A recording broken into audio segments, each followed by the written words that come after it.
పూరా లోకల్. నమస్తే, welcome to పూరా లోకల్. ప్రస్తుతం మన బీజేపీ రాష్ట్ర ప్రధాన కార్యాలయంలో మహిళా మోర్చా అధ్యక్షురాలు శిల్పారెడ్డి గారితో ఉన్నాము. బతుకమ్మ చీరలు అంటే ఇందిరమ్మ చీరలు ఈ టైంలో ప్రభుత్వం ఇవ్వడాన్ని ఏ విధంగా చూస్తారు మీరు ఒక మహిళా మోర్చా అధ్యక్షురాలుగా? మీ క్వశ్చన్లోనే ఆన్సర్ కూడా ఉంది. ఈ టైంలో అంటే ఇప్పుడు ఎలక్షన్స్ వస్తున్నాయి కాబట్టి December 15th గ్రామ పంచాయత్ ఎలక్షన్స్ నోటిఫికేషన్ విడుదల చేస్తున్నారు కాబట్టి సమయం సంబంధం లేకుండా అసలు ఇప్పుడు ఈ మధ్యకాలంలో అన్ని పండుగలు అయిపోయినాయి. పండుగలు కూడా అన్ని దాటిపోయినాక ఇప్పుడు ఇస్తున్నారంటే కేవలం మహిళల ఓటు బ్యాంకు కోసం, మహిళల్ని మోసం చేసే క్రమంలో మళ్ళీ ఇంకొక కొత్త స్ట్రాటజీతోని, కొత్త సబ్జెక్ట్తోని రేవంత్ రెడ్డి గారు ముందుకు వచ్చారు. మేము దీన్ని తీవ్రంగా వ్యతిరేకించడం కూడా జరుగుతుంది. ఎందుకంటే మీరు చీరలు ఇవ్వడం ఇలా తప్పులేదు, మేము దాన్ని ఎటువంటి అభ్యంతరం చెప్పట్లేదు. ఎందుకంటే ఆడపడుచులుగా మీరు ఈ పని ఎప్పుడో చేయాల్సింది. మీరు అధికారంలోకి వచ్చి 2 ఏళ్ళు అయినప్పటికీ కూడా మీరు ఎప్పుడో ఇవ్వాల్సింది. సరే, బతుకమ్మకు ఇస్తున్నారు, పోయిన బతుకమ్మ అయిపోయింది, ఈ సంవత్సరం బతుకమ్మ అయిపోయింది, అన్ని పండుగలు అయిపోయినాయి, కానీ ఇప్పుడు మాత్రమే ఇస్తున్నారు అంటే ఓన్లీ ఎలక్షన్ పర్పస్కే ఇస్తున్నారు. మా ముఖ్యమైన అభ్యంతరం ఇక్కడ ఏంటంటే మీరు చీరలు ఇవ్వండి తప్పులేదు, కానీ ఒక చీర పెట్టి దాన్ని సారీ రూపంలో ఆడపడుచులకు ఇస్తా అంటున్నాం చూడండి, అది తప్పు అంటున్నాము. సారీ అంటే మీకు అర్థం చేయాలి, ఫస్ట్ ఎవరికి ఇస్తారు, ఎవరు ఏ సందర్భంలో ఇస్తారు అనేది వాళ్ళకి తెలియాల్సిన అవసరం ఉంది. సారీ అంటే దానికి ఒక ప్రత్యేకత ఉంది, దానికి ఒక విలువ ఉంది. అది ఏంటంటే ఆ పుట్టినింటి వాళ్ళు ఆ ఆడబిడ్డలకి బియ్యం నుంచి బంగారం వరకు ఎంతో ఏమంటారు, ఎంతో ఇష్టంతోని ఒక ఆభరణంగా కూడా తీసుకుని ఆడపడిచి దాన్ని ఒక ఆభరణంగా చూసుకుంటారు. అట్లాంటి దాన్ని మీరు సారీ అని చెప్పి మన తెలంగాణ సంప్రదాయాన్ని అవమానించడం మేము తీవ్రంగా భారతీయ జనతా పార్టీ వ్యతిరేకిస్తాం. గ్రామ పంచాయతీ ఎన్నికలు త్వరలో రాబోతున్నాయి, నోటిఫికేషన్ కూడా రిలీజ్ కాబోతుంది. ఎట్లా చూస్తారు? అంటే పార్టీ పరంగానే 42% బీసీ రిజర్వేషన్లతోటి కాంగ్రెస్ పార్టీ ముందుకెళ్తుంది. మీ అభిప్రాయం ఏంటి దీని మీద?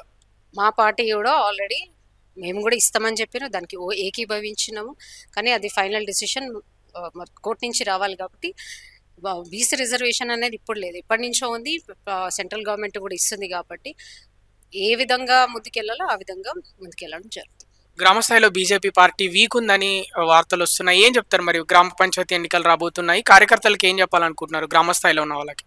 వీక్ అనేది క్వశ్చన్ లేదండి, ఎందుకంటే మా దగ్గర ఉన్న బూత్ కమిటీలే కానీ, మా దగ్గర ఉన్న కార్యకర్తలే కానీ ఎక్కడ మీకు కనిపించడం. కాకపోతే ఈ గ్యాప్ బాగా వచ్చింది, అంటే ఎప్పుడో జరగాల్సిన ఎలక్షన్స్ ఇప్పుడు లేట్గా జరుగుతుంది. కాకపోతే మా కార్యకర్తలు ఎప్పుడు సిద్ధంగానే ఉంటారు. మా ఎప్పుడు ఏ టైంలో ఇచ్చినా కానీ, ఏ టైంలో ఎలక్షన్స్ వచ్చినా కానీ దాన్ని ఫైట్ చేయడానికి ముందున్నారు. దీంట్లో ఏంటంటే ముఖ్యంగా కాంగ్రెస్ ప్రభుత్వం ఏదైతే మహిళలకు ఇస్తానో 6 గ్యారెంటీల పేరున అవి మభ్యపెట్టడానికి ఏదైతే ఈ చీరల సబ్జెక్ట్ అని ముందుకు తీసుకొచ్చారో, ఏదైతే 2500 ఇస్తా అని చెప్పారు, మహాలక్ష్మి పథకం కాదు అది మాయాలక్ష్మి పథకం అని చెప్తాను నేను.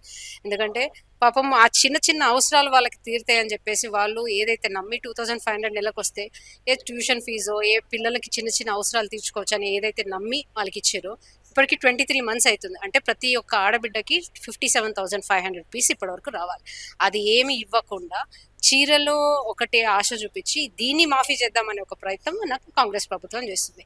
అట్లనే 18 సంవత్సరాల నిండిన ఆడపిల్లలకి స్కూటీ ఇస్తాను, బొమ్మ స్కూటీ కూడా ఇవ్వలేదు. సో దాన్ని మాఫీ చేయడానికి ఈ చీర అనేది ఒకటి స్టార్ట్ చేసారు. మళ్ళీ తర్వాత వృద్ధులకి పెన్షన్, ఎవరికి పెన్షన్ కూడా రావట్లేదు. అంతకుముందు సరే వృద్ధాప్యంలో వాళ్ళకి ఎంతో అంత ఆసరాగా ఉంటుంది ఆ పెన్షన్, మందులకే కానీ దేనికనే అవసరం వస్తుంది అని చెప్పేసి ఏదైతే వాళ్ళు నమ్మి వేసిండ్రో దాన్ని మరిపించడానికి ఇది చీరలు అనేది ఒక నెపం పెడుతున్నారు. సో ఇట్లా పాత ఇచ్చినే నెరవేర్చలేదు, ఇప్పుడు కొత్తగా చీర సబ్జెక్ట్ అనేది తీసుకొచ్చారు.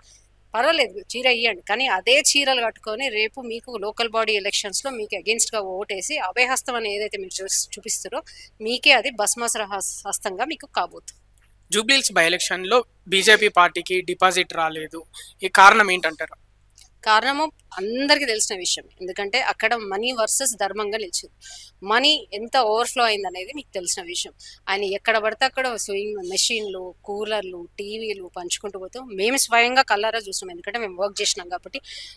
ఓట్ వేయడానికి అక్కడికక్కడ 5,000 ఇచ్చి లోపల పంపిస్తారు, మేము స్వయంగా చూసినాం. At the same time rigging ఎంత జరిగింది అనేది మాకు తెలుసు.